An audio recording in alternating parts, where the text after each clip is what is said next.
पंखा बंद ही रहेगा भाई। ध्यान दो। चलो ये हम स्टार्ट कर रहे हैं क्या, लेक्चर नंबर 2। ठीक है, लास्ट लेक्चर में हमने रदरफोर्ड तक खत्म कर लिया था, रदरफोर्ड का ड्रॉबैक भी देख लिया था, है ना, देख लिया था। अब हमारे को चाहिए कौन सा मॉडल, बोहर मॉडल चाहिए। ठीक है, बोहर मॉडल कंप्लीट होते ही आपको पता है आपका कितना परसेंट चैप्टर हो जाएगा, 50% चैप्टर डन हो जाएगा। ठीक है भाई, तो यहां पर आना Bohr model, Bose model of atom. जैसा कि बच्चे आप लोग जान चुके हो, क्या जान चुके हो, क्योंकि 9वीं क्लास में पढ़ भी चुके हो, है ना, कि बोहर ने क्या दिया था। बोहर ने वैसे तो सेंटर में क्या दिया था भाई, ये न्यूक्लियस था आपका, न्यूक्लियस था, इसके बाद में क्या था, के शेल थी, उसके बाद क्या था, एल शेल थी, ऐसे और कौन सी थी, एम शेल, और उसके बाद कौन सी शेल थी, एन। ये बात आप पहले से जानते हो, मतलब बोहर के बारे में इतनी जानकारी तो आपको है। अब बोहर ने बेसिकली किया गया था, जो बोहर का आपका मॉडल था वो ना 2 चीजों पर बेस्ड था। बोहर को एक बात पता थी कि जो इलेक्ट्रॉन होता है ना, उसका पार्टिकल नेचर भी होता है, कौन सा नेचर होता है, वेव नेचर। लेकिन उसने ज्यादातर अपनी जो स्टडीज दी ना, वो पार्टिकल नेचर पर दी। पार्टिकल नेचर मैंने आपको अभी तक समझाया ही नहीं समझाया, पार्टिकल और वेव में डिफरेंशिएट करना नहीं सिखाया ना आपको। मान करके चलो, ये समझना थोड़ा सा, जैसे मान के चलो ये एक दीवार है, क्या है भाई, ये एक दीवार, ये दीवार है अच्छी खासी। ठीक है, अगर कोई इंसान, मैं आपको सबसे पहले क्या डिफरेंशिएट करवा रहा हूँ, यहाँ ध्यान देना, जो इलेक्ट्रोमैग्नेटिक रेडिएशन होती है ना, कौन सी radiation, electromagnetic radiation. Electromagnetic radiation में क्या क्या आता है, आपकी एक्सरे आ जाती है, इंफ्रारेड रेज आ जाती है, अल्ट्रावायलेट आ जाती है, डिफरेंट ना रेज आ जाती है। तो बोहर को ये बात पता थी कि इलेक्ट्रोमैग्नेटिक रेडिएशन का ना ड्यूअल नेचर होता है, कौन कौन सा, पार्टिकल और वेव, पार्टिकल नेचर और वेव नेचर। ठीक है, तो यहाँ पर ध्यान देना, इलेक्ट्रोमैग्नेटिक रेडिएशन का ड्यूअल नेचर यहाँ पर लिख रहा हूं। ठीक है, कौन कौन सा, एक है पार्टिकल नेचर एंड सेकंड कौन सा है, वेव नेचर। अब इस चीज को समझते हैं, ये 2 नेचर होते कौन से हैं। यहाँ ध्यान देना, अगर ये एक इंसान है, नॉर्मल इंसान, और ये चल के ऐसे जाएगा, ठीक है, तो क्योंकि ये दीवार है, तो क्या दीवार के पार हो पाएगा, नहीं, ये दीवार के पार नहीं हो पाएगा। लेकिन इंसान को अगर मैंने बहुत तेजी से फेंक दिया, ऐसे बहुत तेजी से फेंका है, तो हो सकता है शायद दीवार तोड़ दे और पार हो जाए, लेकिन दीवार टूटेगी ना, अरे दीवार या आदमी कुछ तो टूटेगा, यहाँ ध्यान दे। लेकिन मान ले ये एक नॉर्मल इंसान नहीं है, ये कौन है, भूत है। कौन है ये, अबे हमने भूतों वाली पिक्चर देखी है ना, हाँ, तो अगर ये भूत है तो ये ऐसे जा रहा होगा, ये तो यूं कहेगा, अरे यार दीवार आ गई, वो तो आर पार, दीवार के पार हो जाएगा, नहीं हो जाएगा। तो याद रखना, जब वो दीवार के पार हुआ तो ना तो दीवार टूटी, अरे यार हमने पिक्चरों में देखा है सब, कोई चीज दीवार के पार हो गई, ना वो चीज टूटी ना दीवार टूटी, इस नेचर को बोलते हैं वेव नेचर, समझे।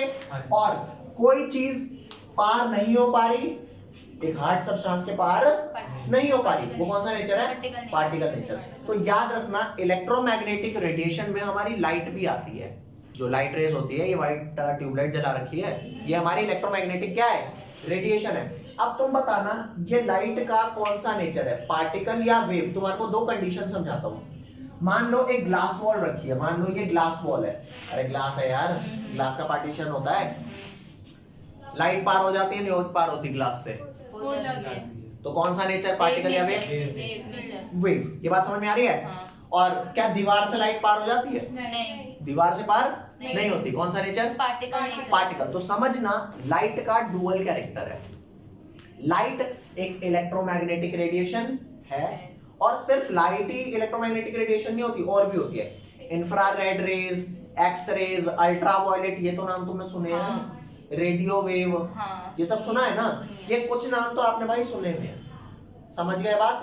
तो याद रखना, इलेक्ट्रोमैग्नेटिक रेडिएशन का एक एग्जांपल लाइट रेज है, एक एग्जांपल रेडियो वेव्स है, एक इंफ्रारेड रेज है, ये रेज है। तो इलेक्ट्रोमैग्नेटिक रेडिएशन के पार्टिकल नेचर और वेव नेचर होते हैं। और याद रखना पार्टिकल नेचर किसको बोलते हैं, कोई चीज किसी हार्ड सब्सटेंस से जाए, टकराए, रुक जाए तो उसे कौन सा नेचर बोलेंगे, पार्टिकल। और कोई चीज हार्ड सब्सटेंस से जाए और मस्त एकदम शें पास हो जाए तो उसे कौन सा नेचर बोलेंगे। ये बात समझ में आ रही है नहीं आ रही, पक्का। तो पार्टिकल और वेव के बीच में डिफरेंस आ गया, ठीक है। तो याद रखना कि बोहर को ये बात पहले से पता थी कि इलेक्ट्रोमैग्नेटिक रेडिएशन का डुअल नेचर है, लेकिन अपनी पूरी लाइफ में वो ज्यादा फोकस किस पर कर पाया, पार्टिकल नेचर पर, वेव नेचर पे नहीं कर पाया, ठीक है। तो बोहर थ्योरी में मैं आपको पढ़ाऊंगा क्या, वेव नेचर के बारे में थोड़ा बहुत पढ़ाऊंगा, समझ रहे हो, और पार्टिकल नेचर के बारे में मैं जो जो पढ़ाऊंगा वो सब बोहर ने दिया था। वेव नेचर वाला पार्ट उसने नहीं दिया था, लेकिन मैं यहीं पे कवर करवा दूंगा, समझ गया बात। तो यहां ध्यान देना, एक्चुअल में कुछ प्रॉपर्टीज ऐसी हैं जो वेव नेचर से डिस्क्राइब होती हैं। किससे डिस्क्राइब होती है भाई, वेव नेचर से। और कुछ प्रॉपर्टीज कैसी हैं जो किससे डिस्क्राइब होती हैं, पार्टिकल नेचर से। तो पहले मैं आपको कुछ वो प्रॉपर्टी बताया था जो वेव नेचर से डिस्क्राइब होंगी, तो ये अपने को पढ़नी है भाई, याद ध्यान देना। पहली प्रॉपर्टी डिफ्रैक्शन होती है, क्या नाम है, डिफ्रैक्शन। ये एक ऐसी प्रॉपर्टी है जो सॉरी हाँ, वेव नेचर से डिस्क्राइब होती है। सेकंड एक प्रॉपर्टी है जिसका नाम है इंटरफेरेंस। ये वाली दो जो प्रॉपर्टी है ना वेव नेचर से डिस्क्राइब होती है। और याद रखना 11th क्लास के अंदर हमें ये नहीं पढ़ने। क्यों नहीं पढ़ने, रीजन बताओगे, क्योंकि बोहर ने इनको एक्सप्लेन नहीं करा था भाई। मजे आ गए। कहाँ पढ़ने हैं भाई, ये अपने को पढ़ने हैं 12th क्लास में, वो भी केमिस्ट्री में ही, फिजिक्स में। और भाई बहुत डीप में पढ़ने हैं ये, ठीक है। अब आते हैं पार्टिकल नेचर में, जो बोहर की थ्योरी थी वो क्या क्या एक्सप्लेन करके गई थी, ठीक है। सबसे पहला जो अपने को पढ़ना है इसमें, वो पढ़ना है एक फोटो इलेक्ट्रिक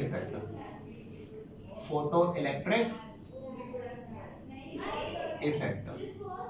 कोई लोचा आता बोल भाई, और तुम्हें आ रहा समझ, इनसे पूछ लो। ले भाई तू ऐसे नाराज मत रहे यार, कर ले question. Second photo electric effect के बाद हम क्या पढ़ेंगे, black body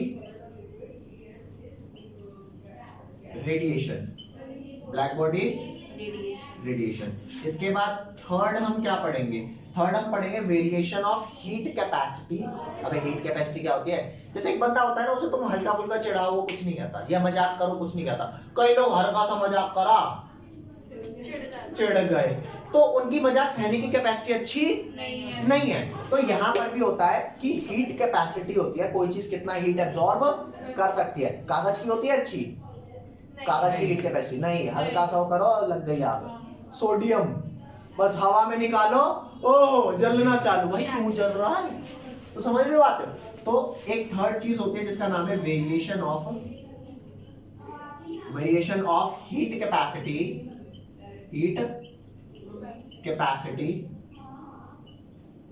as a function of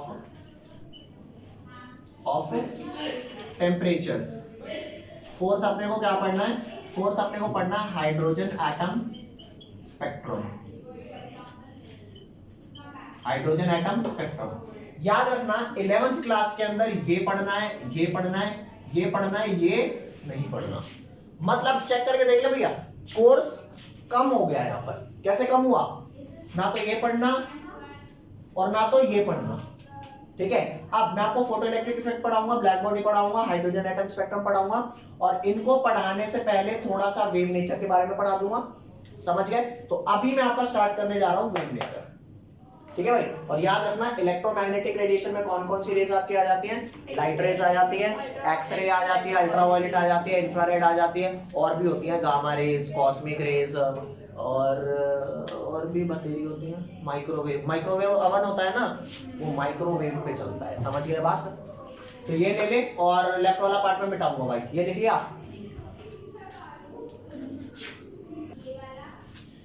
तो बच्चों ये सारा मिटा रहा हूं मैं, क्योंकि आप लोगों ने लिख लिया। इसे ऐसे लेते हैं और ऐसे ले भाई मिटा देते हैं, ये भी मिटा देते हैं, सब मिटा देते हैं।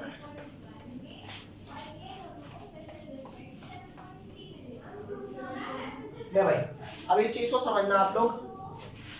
मैं आपको क्या पढ़ाने जा रहा हूं, मैं आपको सबसे पहले पढ़ाऊंगा wave nature of electromagnetic radiation. ये एक ना बड़ा पार्ट तो नहीं है लेकिन एक इंपॉर्टेंट पार्ट है छोटा ही, ठीक है। वेव कैसे चलती है बच्चों बताओगे? ऐसे ही शेव शेव चलती है ना। हाँ बिल्कुल ना, वेव सीधी सीधी नहीं जाती, वेव शेव शेव वो मस्ती में जाती है। तो ध्यान देना, ये रहा आपके वेव ऐसे, ये देखो एक ये रही वेव, ठीक है रे, और एक वेव ये देखो, दिख रही है? yes. अरे एक वेव छोटे छोटे उसमें जा रही है और एक वेव कैसे जा रही है? बड़े बड़े में ना। तो याद रखना ये ऊपर वाले को अपन क्या नाम देते हैं?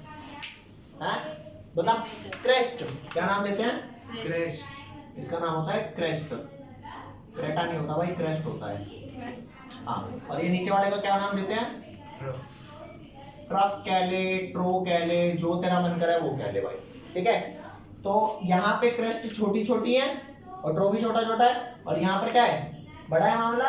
तो अब आपको सबसे पहली चीज बता रहा हूँ, वेव लेंथ। क्या बता रहा हूँ भाई? Wave length. हाँ, तो वेव लेंथ आ जा भाई। वेव लेंथ क्या होती है? पहला पॉइंट है वेव लेंथ। लिख भाई, पहले बता दूं, यहां समझना। ये जो वेव्स हैं, ओए, दो कॉन्सिक्यूटिव क्रेस्ट के बीच में क्या डिस्टेंस है? Shortest distance. और चेक करियो भाई, वेवलेंथ ये नहीं होता ये डिस्टेंस ट्रैवल्ड इतना है, डिस्टेंस ट्रैवल्ड नहीं। जो आपका क्रेस्ट है ना, क्रेस्ट, इनके बीच में शॉर्टेस्ट डिस्टेंस क्या होगा? यहां से लेके यहां तक ही होगा ना। अरे बोलो ठीक है। तो दो कॉन्सिक्यूटिव क्रेस्ट या दो कॉन्सिक्यूटिव ट्रो के बीच में कितना शॉर्टेस्ट डिस्टेंस है, दैट इज कॉल्ड वेवलेंथ। तो वेवलेंथ की डेफिनेशन क्या हो गई भाई? लिखो, द शॉर्टेस्ट, अरे भाई काला आ जाओ, the shortest distance between the shortest distance between the two consecutive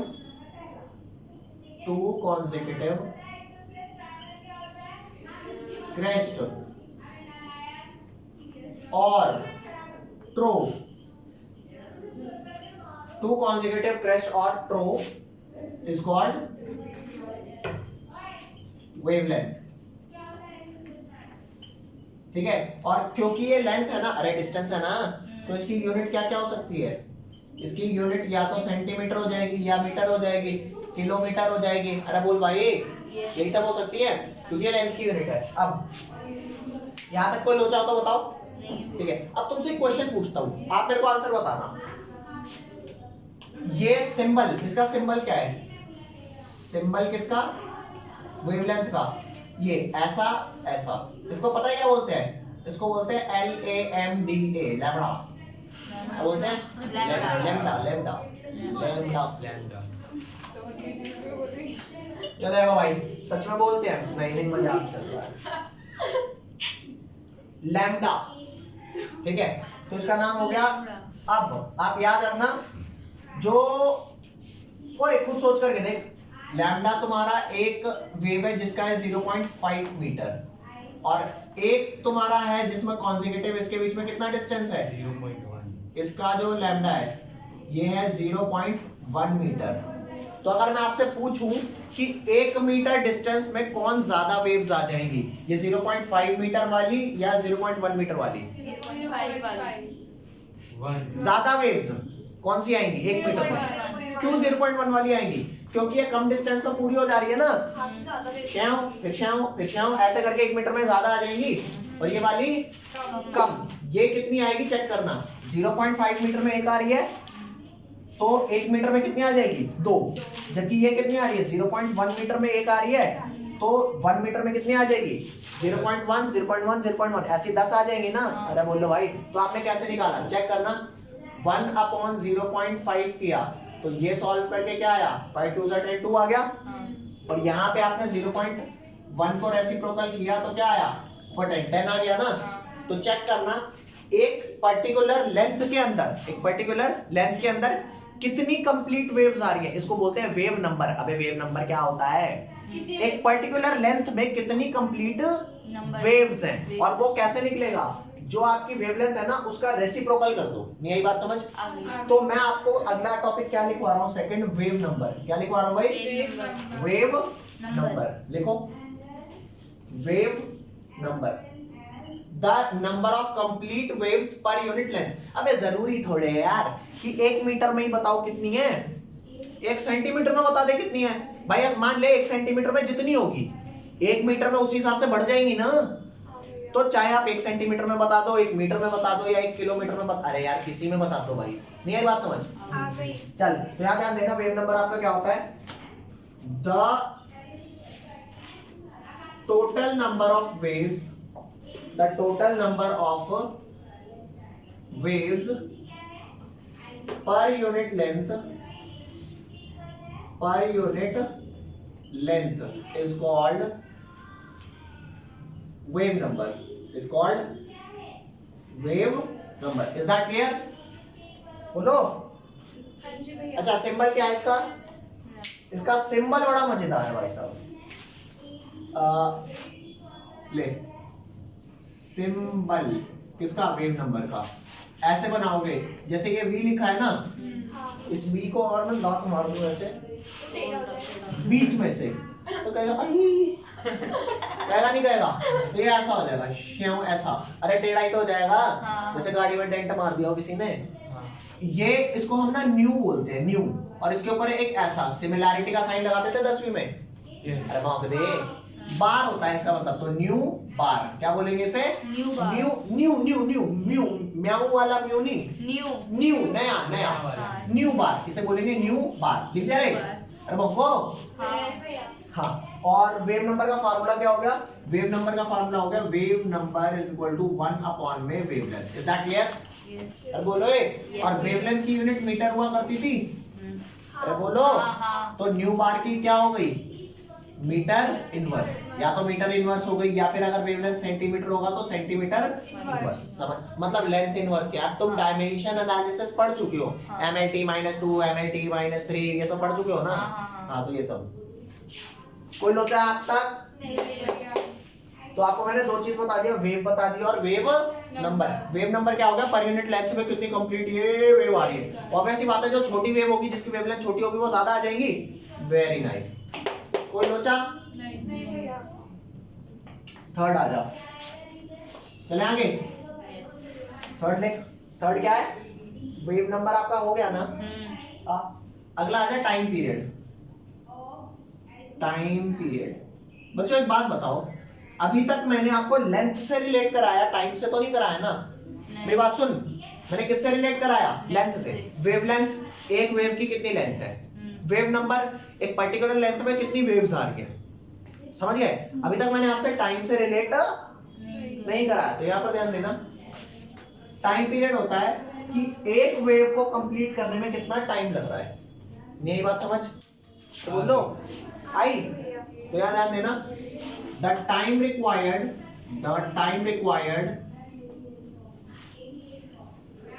to complete one wave is called its time period. It's a time period. कोई लोचा यहाँ तक? Is called its a time period. अच्छा, time किसी में भी हो सकता है। यूनिट क्या क्या हो सकती है भाई इसकी? सेकंड में बता दे, मिनट में बता दे, आवर में बता। अरे बोलो भाई, फ्रीक्वेंसी यार तुम किस वीक में बता दो, एक वीक में कितने है ना। तो सोचना इस बात को, टाइम पीरियड क्या होगा। और डिनोट होता है ये कैपिटल टी से। ठीक है, इसी से एग्जांपल ले लूं। मान ले इसको कंप्लीट करने के लिए कितना टाइम लग रहा है? 2 सेकंड लग रहे हैं। मतलब टाइम पीरियड इसका क्या है? 2 सेकंड। और इसको कंप्लीट करने के लिए लग रहे हैं 0.25 सेकंड। इसका टाइम पीरियड क्या है? 0.25। तो तू सोच करके देख, 1 सेकंड में कौन सी ज्यादा वेव हो जाएंगी? नीचे वाली ना। इसकी 1 सेकंड में कितनी हो जाएगी? 0.25 0.25 0.25 0.25 1 हो गया ना। तो इसकी 4 वेव्स आ जाएंगी 1 सेकंड में। और इसकी कितनी वेव्स आएंगी 1 सेकंड में? यार एक ही को पूरा करने में 2 सेकंड लग रहा है, तो एक वेव कितना टाइम लेगी? 1 सेकंड लेगी ना। अरे आधा वेव एक कंप्लीट करने के लिए 2 सेकंड लग रहे हैं, तो 1 सेकंड में कितनी आएंगी? Half wave. नहीं आई बात समझ? आ गई। भाई मेरी बात दोबारा सुनो। एक पूरा करने के लिए 2 सेकंड, तो 1 सेकंड में कितनी वेव? बस आधी। आधी। इसको एक पूरा करने के लिए 0.25, तो 1 सेकंड में कितनी? 4 वेव। तो याद रखना, एक अगला एस्पेक्ट आपका होता है चौथा, फ्रीक्वेंसी। फ्रीक्वेंसी किसका एस्पेक्ट होता है?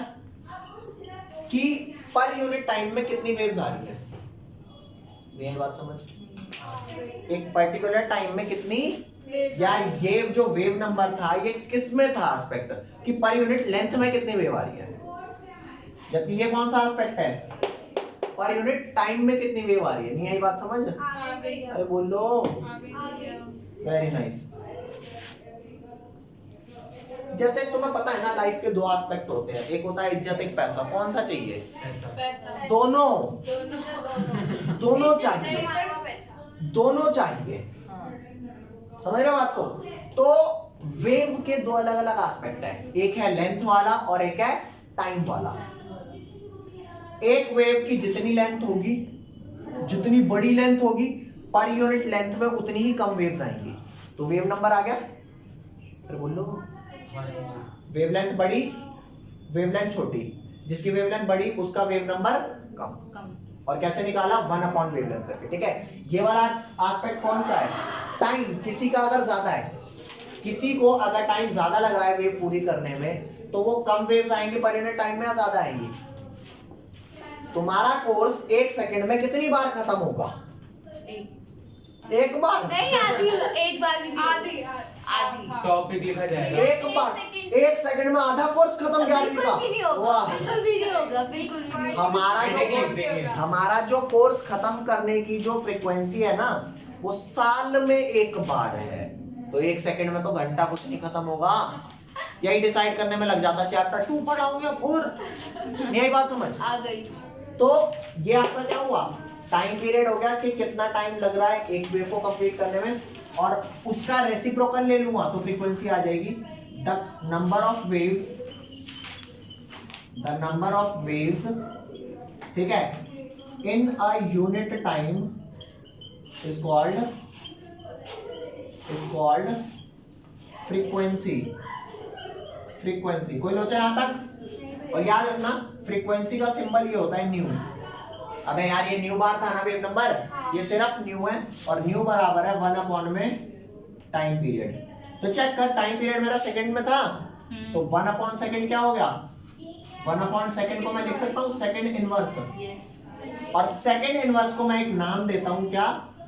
HERTZ। क्या बोलेंगे इसे? हर्ट्ज। HZ। चेक करें यहाँ पर, अगर कोई कह रहा है फ्रीक्वेंसी 5 हर्ट्ज है, तो 5 हर्ट्ज का मतलब पता है क्या है? 1 सेकंड के अंदर Shyam 1 complete, 2 complete, 3 complete, 4 complete, 5 complete. अगर कोई कह रहा है यार मेरी फ्रीक्वेंसी ना सिर्फ 2 ही है 1 सेकंड में, 1 कंप्लीट, 2 कंप्लीट, तो कौन ज्यादा ले रही होगी टाइम कंप्लीट होने में? जिसका 2 वाली ना। तो भाई जिसका टाइम पीरियड ज्यादा उसका वेव फ्रीक्वेंसी कम। ये बात समझे? आ गया। कोई लोचा आया तक? नहीं। जल्दी लिखो। चलो, तो यहाँ तक कोई दिक्कत तो नहीं है ना? नहीं। सारा मिटा देता हूँ 2x की स्पीड पे। ले भाई,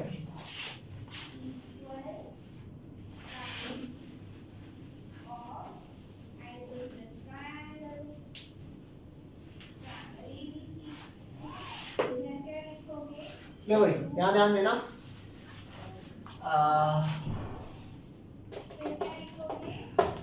क्या पढ़ाना? फ्रीक्वेंसी के बाद। फ्रीक्वेंसी के बाद ना हाँ। लिखो एनर्जी ऑफ अ वेव।